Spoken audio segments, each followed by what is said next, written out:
Good morning, everyone. Today we celebrate the presentation of Jesus in the temple as a little baby.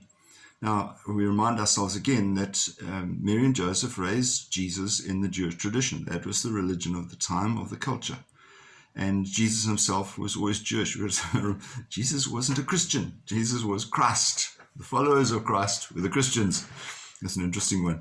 So he wasn't.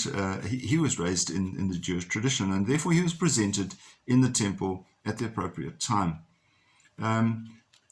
We also go through that sort of activity, if you like, in our lives, and when we are presented as little babies in the church, we are presented for baptism. It's during that time that we go through a rite where we are received into the church and we are recognized as being one of Christ's disciples.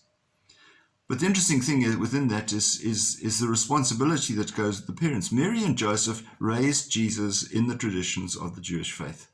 When we as parents present our children to be baptized, we are undertaking to raise them as Catholics.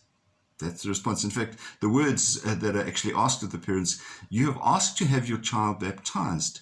In doing so, you're accepting the responsibility of training them in the practice of the faith.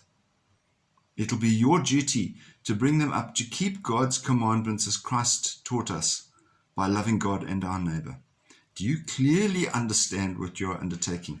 And of course, parents at that stage say, yeah, I'll say whatever I need to because this is the baptism, we need to do these sort of things. But raising a child in the faith is quite a tricky business. Sending your kid off to school is easy because you just pay the school fees and the teacher does it. But raising your child in your home in the faith is a different story.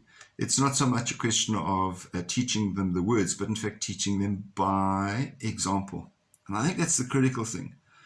Example is the greatest teacher, because if you say something and you do something else, the kids will pick that up. So they'll imitate you. Kids will always imitate. That's important, I think, then. If we're going to raise kids in the faith, we should therefore be prayerful. We should also have the right values, and we should practice that faith. As the doors are opening on the church these days, masses are starting to fill up, which is great. But we'd like to see more and more. When I saw kids for catechism last week, quite a number of them hadn't been back to church. There's no reason why they shouldn't at this stage. They're going to school. They should really be going to Mass as well. So we hope to see more of you there, and keep safe. God bless. See you again. Bye-bye.